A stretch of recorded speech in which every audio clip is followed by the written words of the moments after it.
दोस्तों, किसी ने सच्ची कहा है कि कुछ चीजों पर साक्षात भगवान की कृपा होती है और यही कृपा 80 के दशक में दिखाए जाने वाले रामायण धारावाहिक के ऊपर भी देखने को मिली। तभी तो बालक रूपी भगवान राम और कोए वाले सीन को लेकर कलाकारों का कई घंटों तक भूखे प्यासे काम करना, ये सब कुछ ऐसे हुआ मानो ईश्वर खुद इस धारावाहिक को बना रहे हो। लेकिन ये सब हुआ कैसे और किस तरह? इस धारावाहिक को शूट करने के दौरान कलाकारों ने वो चमत्कार अनुभव किए जिसकी कल्पना कर पाना भी असंभव लगता है। 78 एपिसोड के रामायण धारावाहिक में दोस्तों ऐसी बहुत सी घटनाएं घटी हैं जिनके बारे में जानकर आपके भी होश उड़ जाएंगे। 1987 में दूरदर्शन पर देश के सबसे पहले धार्मिक सीरियल रामायण का प्रसारण हुआ था। रामानंद सागर ने सीरियल को बनाने में पानी की तरह पैसे बहा दिए।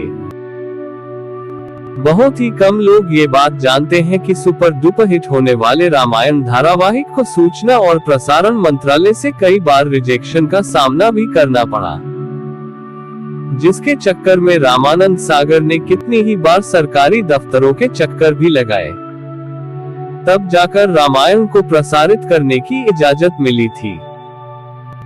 सबसे पहले रामानंद सागर ने रामायण का दोस्त एक सैंपल एपिसोड सूचना और प्रसारण मंत्रालय के अधिकारियों को दिखाया, जिसके बाद उन्होंने पहली दफा रिजेक्ट कर दिया था।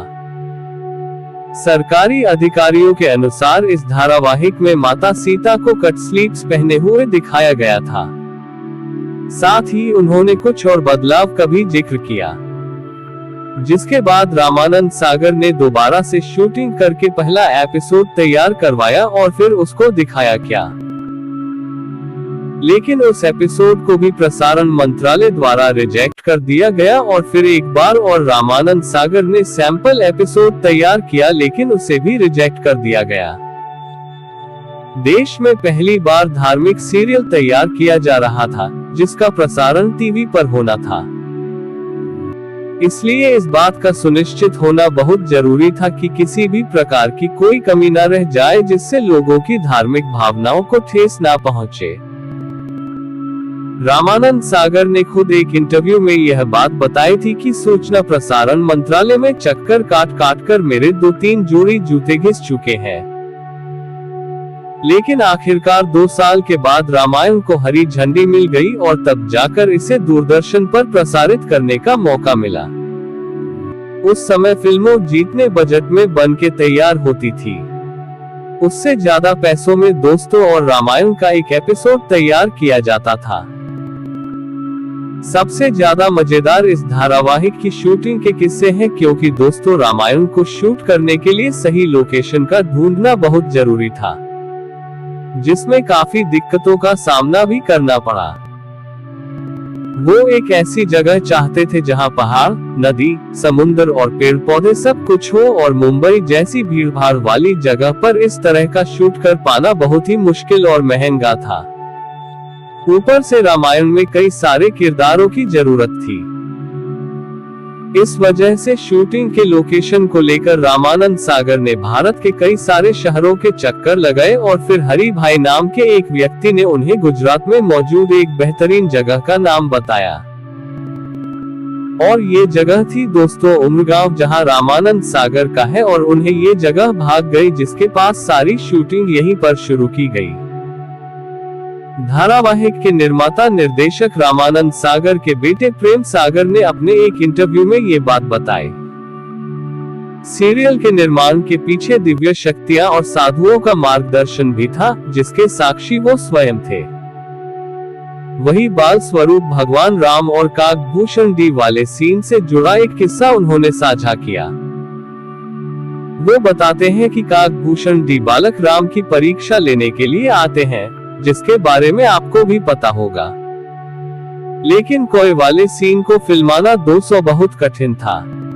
एक तरफ एक निन्ना बालक, दूसरी तरफ कौवा, आखिर कैसे शूटिंग हो?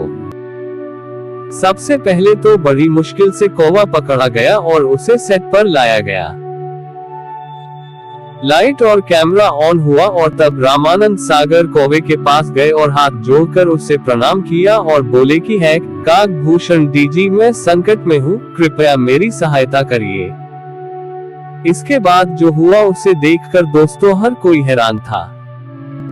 एक मजा हुआ कलाकार जिस तरह काम करता है, ठीक उसी तरह कौवा भी काम कर रहा था। प्रेम सागर बताते हैं कि जब पापा जी कहते थे कि बच्चे को देखो तो कौवा उसकी तरफ देखने लगता था। दी ब्राह्मण एंड सागर कहते थे तो वो रोटी लेने लगता था। वो बच्चे के साथ ऐसे खेल रहा था मानो भाई पालतू कौवा। ये सब देखकर कोई भी यही कहेगा मानो काकभूषण डीजी स्वयं ही शूटिंग कर रहे हो। लेकिन जैसे ही कैमरा और लाइट ऑफ हुई, कौवा उड़कर नाचा ने कहा गायब हो गया। रामायण में माता सीता का किरदार निभाने वाली दीपिका चिखलिया के अनुसार रामानंद सागर हर एक सीन को परफेक्ट तरीके से करना चाहते थे। उन्हें किसी भी प्रकार की कमी नहीं चाहिए थी। वो रात में 2:03 बजे तक शूटिंग करते, इसलिए दीपिका पूरे महीने सेट पर ही बिताती। उनका मुंबई आना जाना भी नहीं हो पाता था। और आपको बता दे, जब रामायण की शूटिंग हुई तो उस टाइम दीपिका की उम्र सिर्फ 15 साल थे और जब उन्हें ये रोल ऑफर हुआ तो उन्हें इस बात का बिल्कुल भी अंदाजा नहीं था कि ये सीरियल इतिहास रचने वाला है। दीपिका ने अपने एक इंटरव्यू में ये बात बताई कि सीता का किरदार करने के बाद उन्होंने कभी भी छोटी ड्रेस पहनी ही नहीं। 200 रामायण में काम करने वाले हर एक किरदार को लोग बिल्कुल असली समझते थे।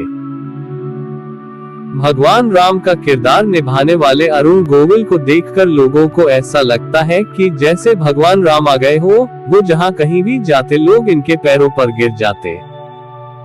यहाँ तक कि आज भी अरुण गोविल को लोग भगवान राम कह के ही बुलाते हैं। पर बहुत ही कम लोग ये बात जानते हैं कि भगवान राम के किरदार के लिए अरुण गोविल को पहले रिजेक्ट कर दिया गया था।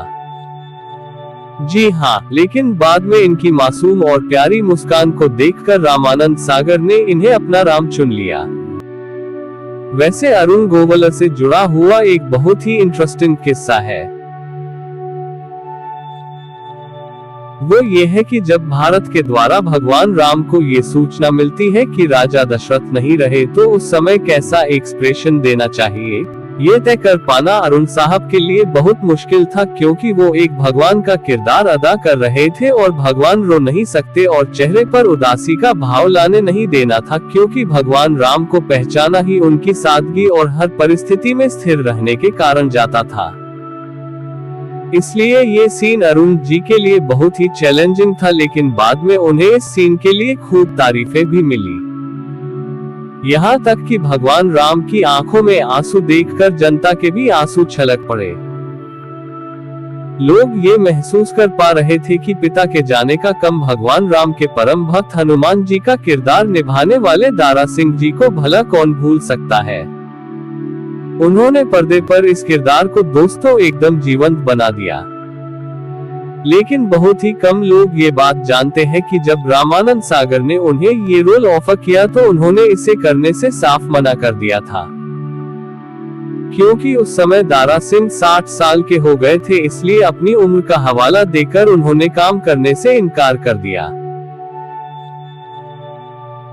पर जब रामानंद सागर जी ने काम करने के लिए जिद करी तब जाकर उन्होंने हनुमान जी का किरदार निभाने के लिए हाँ कह दिया, क्योंकि रामानंद सागर जानते थे कि अगर इस आइकॉन किरदार को कोई बलशाली इंसान कर सकता है तो वो सिर्फ दारा सिंह ही है। और इस किरदार को निभाने के लिए दारा सिंह ने अपनी श्रद्धा से चिकन, मटन जैसी सभी चीजों को त्यागने की शपथ ली थी। दारा सिंह हनुमान जी के बहुत बड़े भक्त थे, इसलिए उन्होंने ये कहा था कि जब तक वो शूटिंग पूरी नहीं कर लेते तब तक वो चिकन मटन को हाथ भी नहीं लगाएंगे। और दोस्तों नटखट लेकिन तेज लक्ष्मण का किरदार निभाने वाले सुनील नहरी को भी लोगों ने खूब पसंद किया। अपनी शूटिंग के दिनों को याद करते हुए वो कहते हैं कि जब रामायण की शूटिंग शुरू होती थी तो कई सारे कलाकार पानी पीना तक छोड़ देते थे और वो 5-6 घंटे तक पानी नहीं पीते थे, क्योंकि रामायण की शूटिंग के समय आज जितनी सुविधाएं नहीं थी सेट पर वॉशरूम की काफी दिक्कतें थी, जिसकी वजह से लोग पानी तक नहीं पीते थे, क्योंकि अगर पानी पिएंगे तो टॉयलेट जाना पड़ेगा और गांव में ऐसी कोई भी सुविधा नहीं थी। इसलिए लोग पूरे फोकस के साथ सिर्फ और सिर्फ शूटिंग पर ध्यान देते हैं। कई दिनों तक लोग अपने घरों पर बात भी नहीं कर पाते थे। इसके बारे में बता दूं, सुनील लैरी कहते हैं कि उन दिनों हम शहर से बाहर शूटिंग कर रहे थे, जहां पर किसी भी प्रकार के फोन बूथ का इंतजाम नहीं था। वहीं से कुछ दूरी पर टेलीफोन की सुविधा थी, जहां पर लोग जाकर अपने घर वालों से बात करने के लिए घंटों तक लाइन लगाकर खड़े रहते थे। वैसे तो रामायण की शूटिंग के दिनों के दोस्तों कई किस्से चर्चित हैं, लेकिन उनमें से एक किस्से सुग्रीव के रोल को लेकर है। असल में रामायण में सारी कास्टिंग हो चुकी थी, लेकिन रामानंद सागर सुग्रीव के किरदार को लेकर काफी चिंतित थे। उन्हें इस रोल के लिए कोई बेहतरीन कलाकार मिल ही नहीं रहा था, और इस परेशानी में वो एक दिन भगवान राम का नाम लेकर सोए और फिर सुबह बहुत ही गजब का चमत्कार हुआ। अगले ही दिन इंदौर से एक अच्छी पर्सनैलिटी का पहलवान आया, जिसे तुरंत ही सुग्रीव के रोल के लिए सेलेक्ट कर लिया गया। और ये रोल निभाने वाला कोई और नहीं बल्कि दोस्तों श्याम सुंदर थे, जिनका हाल ही में निधन हुआ है। और इस तरह के कई सारे किस्से रामायण की शूटिंग के दौरान हुए, जिन्होंने इस धारावाहिक को दोस्तों हमेशा हमेशा के लिए अमर करके सबके दिलों में बसा दिया। ये धारावाहिक आज भी बहुत ही खास और नायाब है, और 100 साल बाद भी जब लोग इसे देखेंगे ना, तो ये उतना ही अच्छा लगेगा। कमाल का लगेगा कि सबके दिलों में उतर जाएगा। बाकी सीरियल के बारे में आपका क्या ख्याल है, हमें कमेंट करते जरूर बताना। वीडियो को लाइक और शेयर करना। आने वाली वीडियो को देखने के लिए चैनल को सब्सक्राइब करके बेल आइकॉन प्रेस करें, जिससे आने वाली वीडियो आपसे